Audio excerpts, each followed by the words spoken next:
Hello, aujourd'hui je vais te parler échelle, proportion, plus précisément comment la composition peut t'aider à rendre un personnage très grand, un géant, ou au contraire très petit.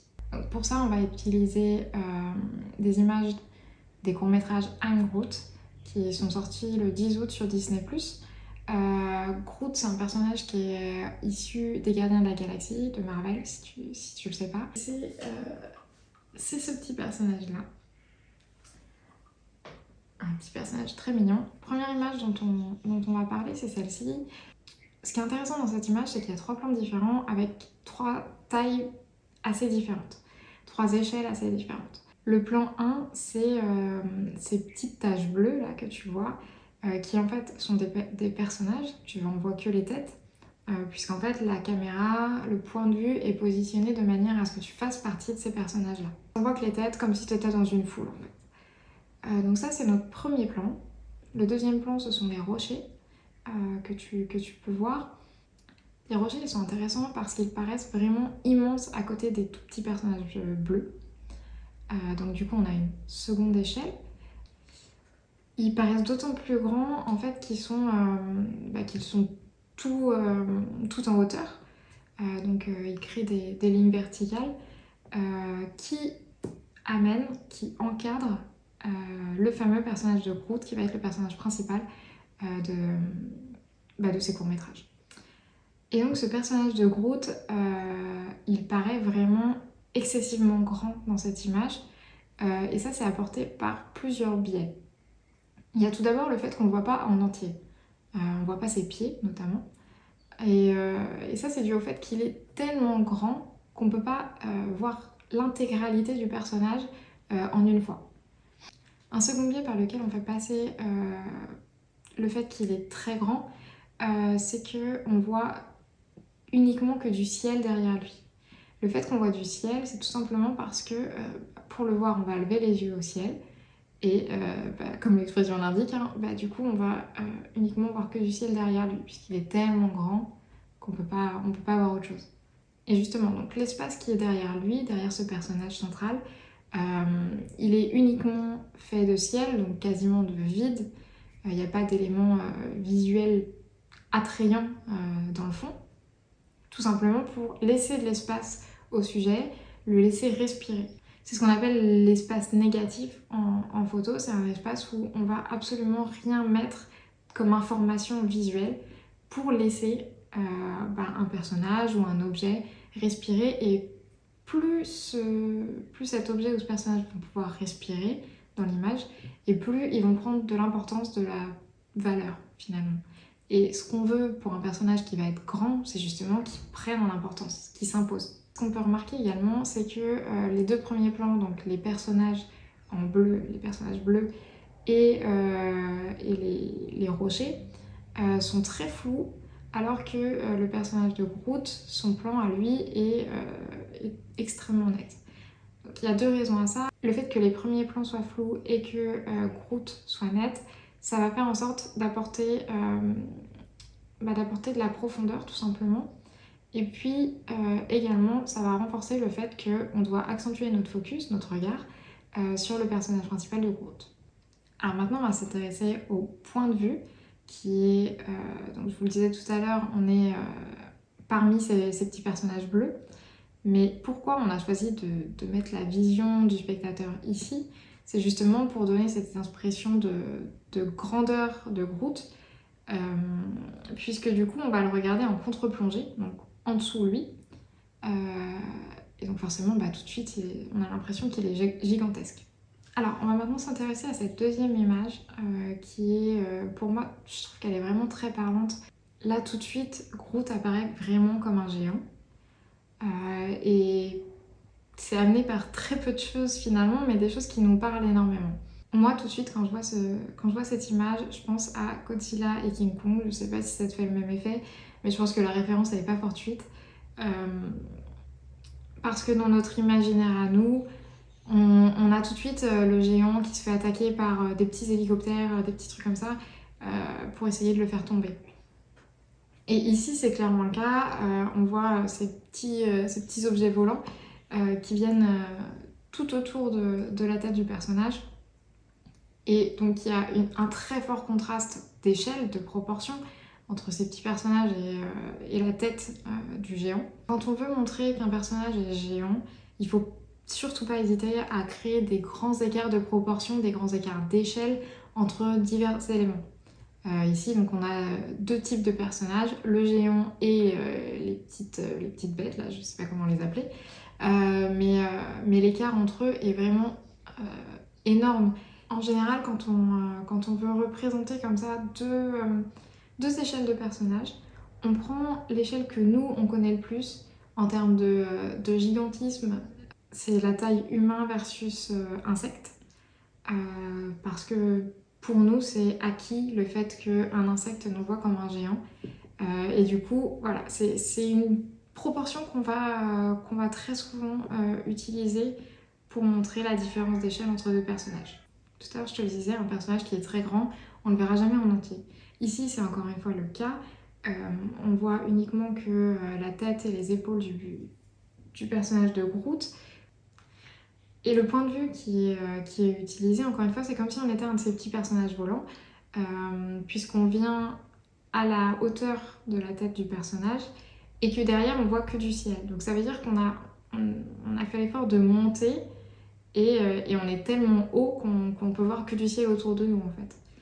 Et alors, je dis on voit que du ciel, mais en réalité, on voit pas réellement que ça. On voit ce qui semble être une sorte de palmier et des rochers, et qui paraissent excessivement petits par rapport à la taille de Groot.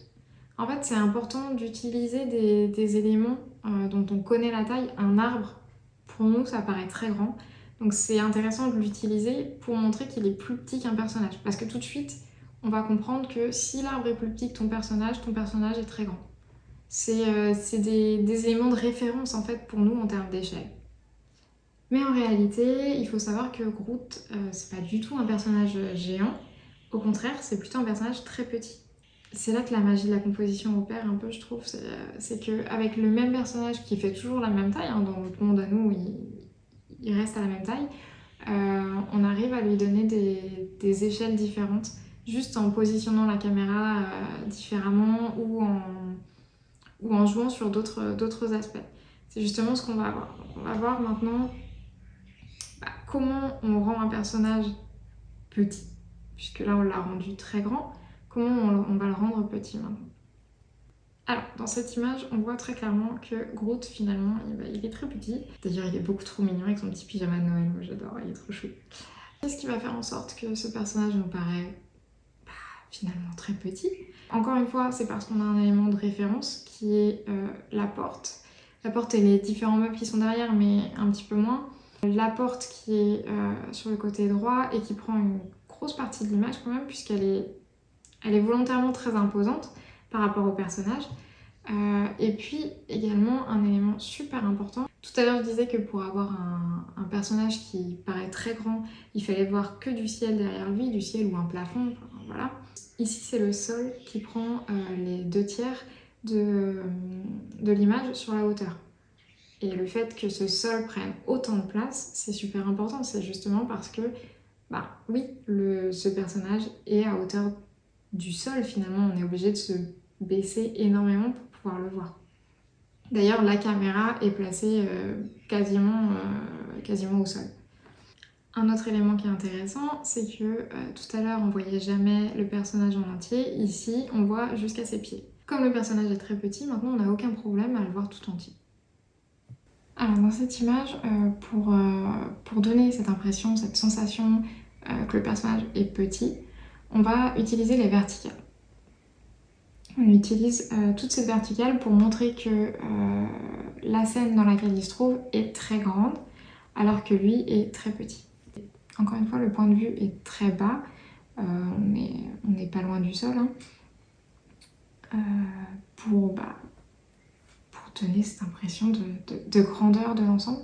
Et ce qui est rigolo d'ailleurs, c'est qu'au sol, on peut voir que les boulons sont vraiment exagérés. La taille des boulons, elle est énorme. C'est uniquement pour montrer la différence, pour montrer que le personnage est très petit. Et dans la réalité, ces boulons, jamais ils seraient aussi gros en fait. Là, c'est complètement démesuré. Mais faut pas hésiter en fait à exagérer justement les proportions comme ça. Une dernière image qui est super intéressante, c'est celle-ci. Dans cette image, on maximise le fait de montrer que le personnage est petit, c'est-à-dire qu'on non seulement on le met en petit dans l'image, mais aussi du coup il va être perdu dans une immense scène. Donc là le personnage est vraiment perdu dans le décor et c'est un effet qui va être accentué par le point de vue qui pour le coup c'est quelque chose qu'on n'a pas encore vu, mais c'est un point de vue qui va être vraiment en plongée. Donc on est beaucoup plus haut que le personnage, ce qui donne vraiment un effet d'immensité de la scène par rapport à la taille du personnage. Ce qui est intéressant également, c'est qu'encore une fois, on a des éléments connus de notre inconscient, c'est-à-dire que les barrières et les chaînes, c'est des éléments, on sait très bien quelle taille ça fait en taille humaine, hein, je veux dire, mais dans notre inconscient, on n'a pas besoin de se poser la question, on sait quelle taille fait une chaîne, on sait quelle taille à peu près fait une barrière, et ça nous permet tout de suite de visualiser, d'imaginer la taille que peut faire le personnage. Et puis bien sûr, encore une fois, on voit qu'il y a beaucoup de verticalité dans cette scène pour accentuer le fait qu'il est petit. Alors pour résumer, du coup, tu l'as vu, en fait, on va faire l'inverse, on va faire les opposés pour montrer soit que le personnage est un géant, soit qu'il est tout petit, ce qui est logique finalement, hein, mais ça montre bien l'implication de la composition dans ce que tu vas exprimer. Donc si tu veux montrer que ton personnage est géant ou très grand, fais en sorte qu'on ne le voit jamais en entier. Privilégie d'ailleurs les gros plans, c'est ce qui va faire que ton personnage va occuper l'espace de ton image et donc qui va paraître imposant, impressionnant.